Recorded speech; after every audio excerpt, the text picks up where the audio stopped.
تو اللہ میاں بھی کہتے ہیں وجعلنا نومکم سباتا، ہم نے تمہاری نیند کو دماغ اور اس دنیا کے کنیکشن کا کاٹنے والا، یہ نیند ایک کینچی ہے جو کیا کرتی ہے، تمہارے دماغ کا اس دنیا سے کنیکشن ختم۔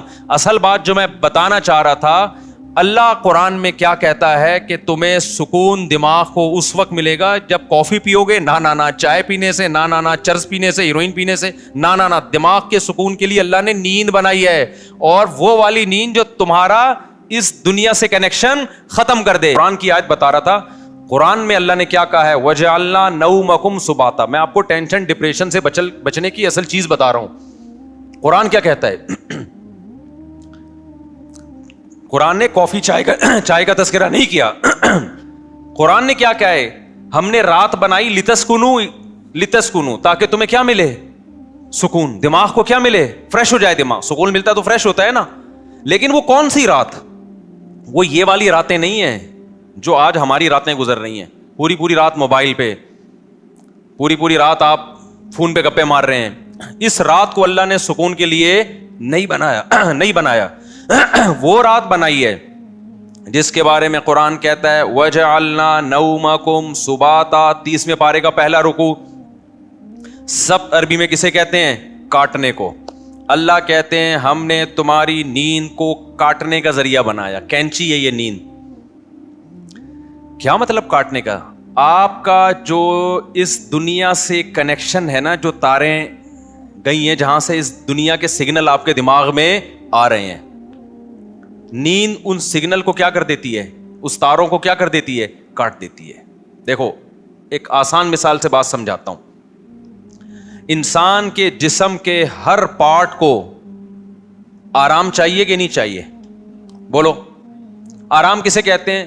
آپ کی باڈی کا جو پارٹ کسی کام میں مشغول ہو تو کچھ وقت کے لیے اس سے وہ کام چھڑا دیا جائے، اس کو ریسٹ کہتے ہیں۔ اٹ از کالڈ، بولو نا، ریسٹ۔ مثال کے طور پر میں بول رہا ہوں، اب میرے گلے کا کام ہے بولنا، بولتے اگر میں کبھی خاموش ہی نہ ہوں تو مجھے گلے کو آرام دینے کے لیے کچھ وقت کے لیے کیا کرنا پڑے گا، خاموش رہنا پڑے گا۔ ایسا ہی ہے نا؟ تو گلے سے کام تھا بولنا، اس کا ریسٹ کیا ہے، اس سے بولنا آپ چھڑوا دیں تو کچھ وقت کے لیے سکون میں آ جائے گا، وہ دوبارہ بولنے کے قابل ہو جائے گا۔ کان کا کام کیا ہے؟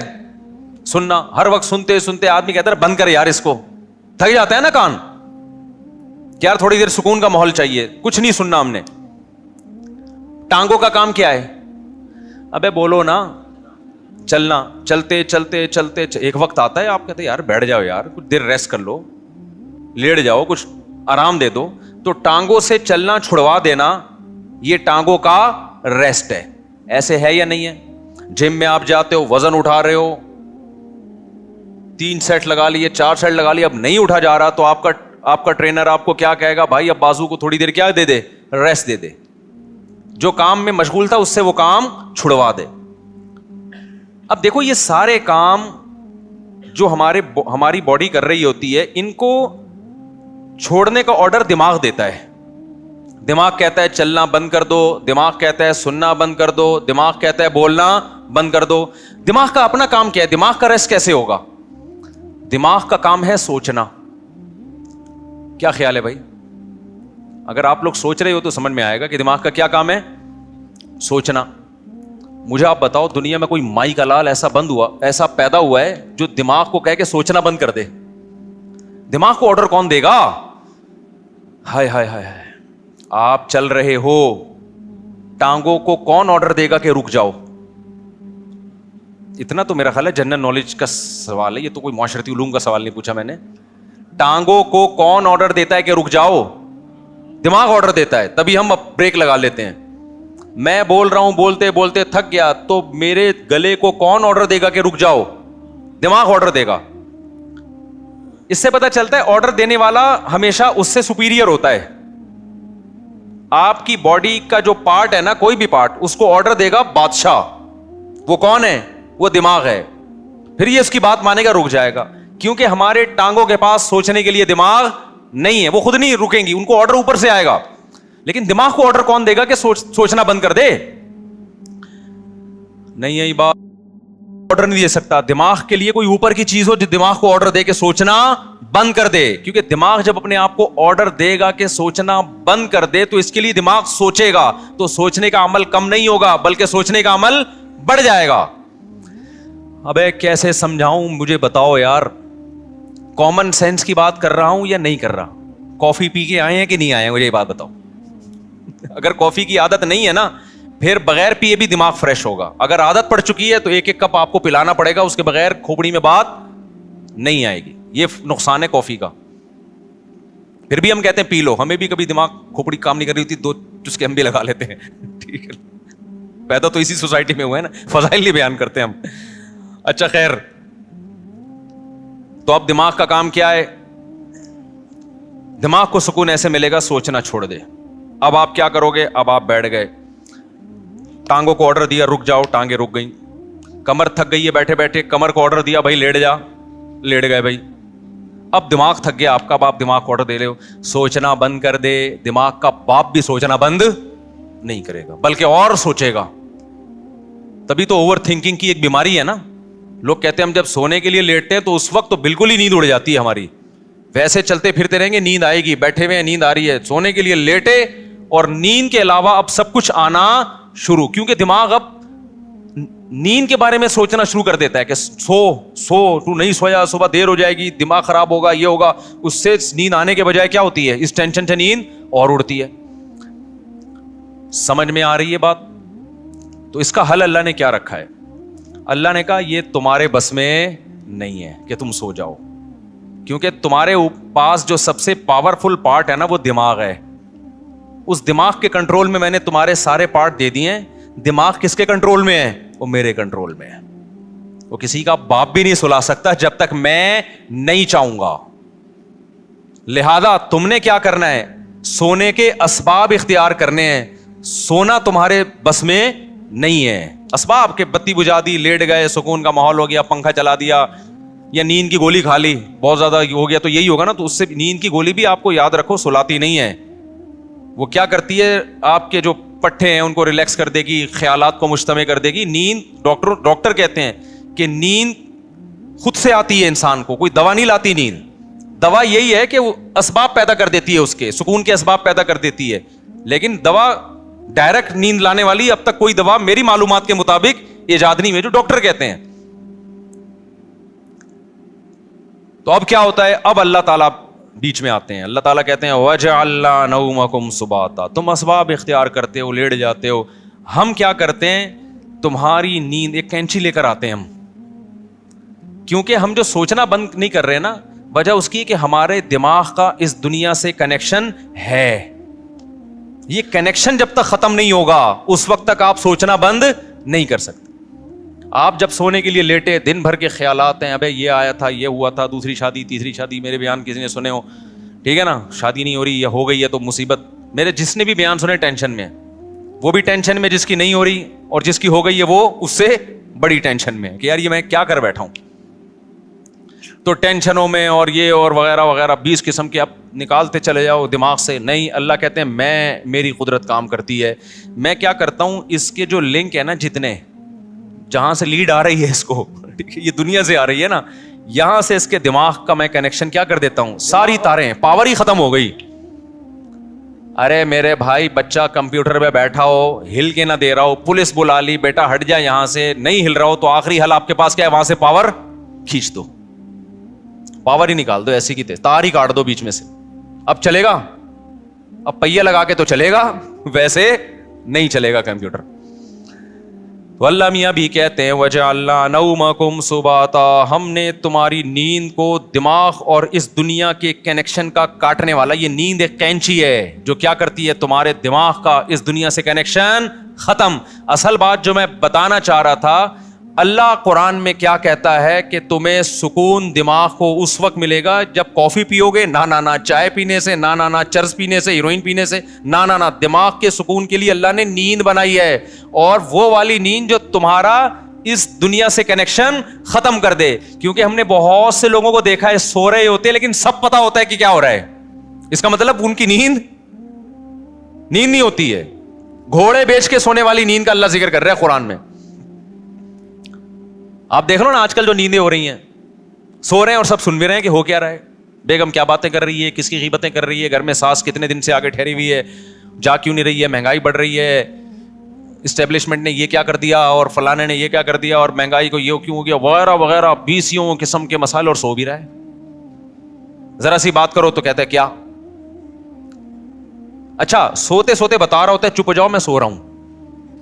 ابے تجھے پتا کیسے چلا اگر تو سو رہا ہے بھائی, کہتے چپ ہو جاؤ میں کیا کر رہا ہوں, سو رہا ہوں. میں ایک دفعہ سو رہا تھا, گھر والوں نے مجھے اٹھایا کہ دروازے پہ کوئی ہے, تو میں نے کہا مجھے اٹھایا کیوں, کیا نیند خراب نہ ہو جائے نا. میں نے کہا نیند تو ہو گئی خراب, نیند تو ہو گئی خراب. تو گھوڑے بیچ کے سونا, غرق ہو کے سونا, بے ہوش ہو کے سونا, یہ والا سونا کون سا سونا ہے جس کو اللہ نعمت قرار دے رہا ہے اور جو دماغی سکون کا ذریعہ ہے. آج کل یہ والا سونا مارکیٹ سے شارٹ. کیوں شارٹ ہے؟ اس میں ہمارے اپنے گناہ بھی ہیں. اب یہ میرا ٹاپک نہیں ہے لیکن غصے پر کچھ 2 ہفتے سے بیان چل رہا تھا نا, تو اس کو بھی لگا دیتا ہوں اسی کے ساتھ. میں نے بتایا تھا نا آج کل جو ہر آدمی توے پہ بیٹھا ہوتا ہے نا غصے میں, اس کی ایک بہت بڑی وجہ کیا ہے, نیند پوری نہ ہونا. لوگ کہتے ہیں ہم تو 7-7 گھنٹے سو رہے ہیں. بھائی آپ سو تھوڑی رہے ہیں, 7-7 گھنٹے آپ سونے کی کوشش میں لگے ہوئے ہیں. اس میں کبھی دیکھو 3 کیفیتیں ہوتی ہیں, ایک انسان اس دنیا میں ہوتا ہے اور ایک بالکل قبر میں ہوتا ہے موت کے بعد. ایک بیچ کی کیفیت بھی ہوتی ہے, کچھ برزخ کی چیزیں دیکھ رہا ہوتا ہے اور کچھ اس دنیا کی چیزیں. قرآن سے پتہ چلتا ہے یہ ایک بیچ کی کیفیت ہوتی ہے جس میں کچھ یہاں کچھ وہاں. بالکل نیند میں بھی ایسا ہی ہے. اللہ نے نیند کو موت سے تشبیہ دی ہے. نیند میں بھی ایسا ہی ہے, یا تو آپ پورے جاگے ہوئے ہیں جیسے بھی بیٹھے ہوئے ہیں, یا آپ پورے سو رہے ہوتے ہیں. آپ کا اس دنیا سے کوئی رابطہ نہیں ہوتا, کچھ پتہ ہی نہیں ہوتا کون رو رہا ہے کون ہنس رہا ہے, سردی ہے گرمی ہے خزاں ہے طوفان آ رہا ہے نہیں آ رہا. اور ایک بیچ کی کیفیت ہوتی ہے جس میں آدھے خواب بھی دیکھ رہے ہیں اور آدھے جاگ بھی رہے ہیں.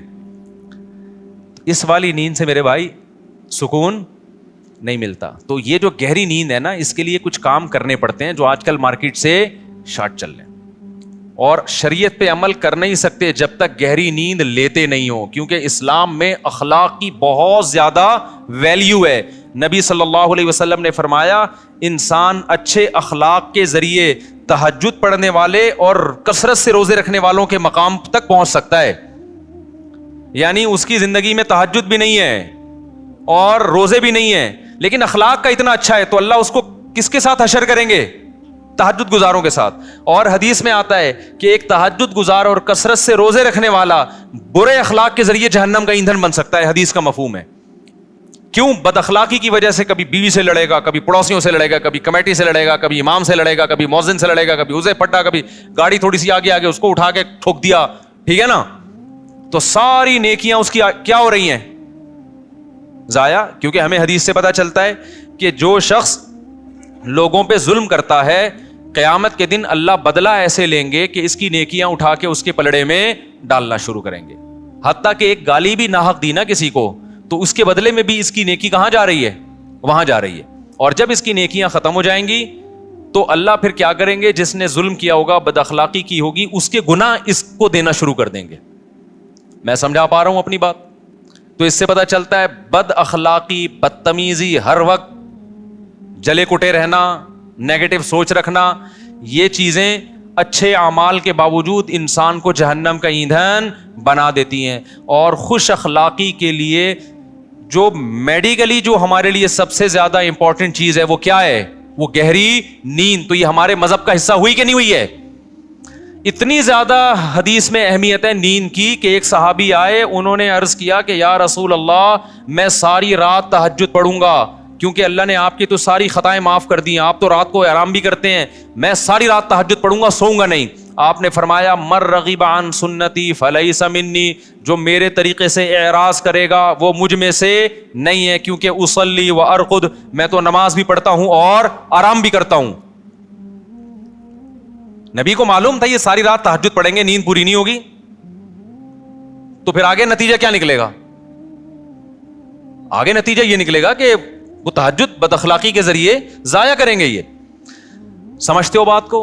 تو میں جو نیند اتنا کر رہا ہوں نا, کوئی میڈیکل سائنس کا شعبہ ہی, لیکن میں اس کو اس لیے بیان کر رہا ہوں کہ اس کا مذہب سے بھائی بہت گہرا تعلق ہے. اصلی و ارقد حدیث میں آتا ہے میں تو نماز بھی پڑھتا ہوں اور آرام بھی کرتا ہوں. تم کون ہو بھائی جو نماز ہی پڑھتے رہتے ہو, آرام نہیں کرو گے رات کو؟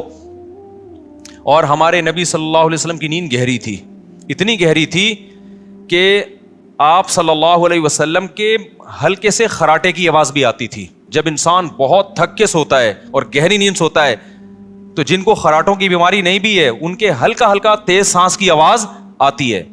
تو ہمارے نبی صلی اللہ علیہ وسلم جب سوتے تھے, آرام کرتے تھے, تو آپ سے معمولی خراٹوں کی آواز آیا کرتی تھی. یہ اس کی علامت تھی کہ آپ صلی اللہ علیہ وسلم کی نیند ہلکی نہیں تھی بلکہ گہری نیند تھی. سمجھتا نہیں ہے نا بات کو.